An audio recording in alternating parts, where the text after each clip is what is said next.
আসসালামু আলাইকুম। এটি হলো মেমোরি আইসি। এটি আমরা ইনস্টল করব। তো অবশ্যই লাগার আগে চতুর সাইড লক্ষ্য করতে হবে ভালো করে, যাতে একুরেট বসে থাকে।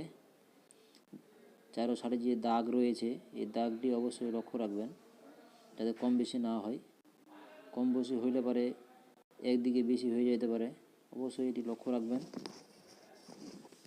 তারপরে হালকা পরিমাণে হিট দেওয়ার পরে পেস্টটি ব্যবহার করব। হালকা হিট দিয়ে নিলাম, তারপর আমরা পেস্টটি দিলাম। এখন দেখবেন আইসিটি সুন্দরভাবে বসে গেছে। দেখেন, একটু হালকা পরিমাণে নড়াই দেব। নড়াই দেওয়ার কারণে যে পরিমাণে বসার ঠিক সেই পরিমাণে বসে যাবে ইনশাল্লাহ। আইসিটি সুন্দরভাবে আমাদের বসে গেছে।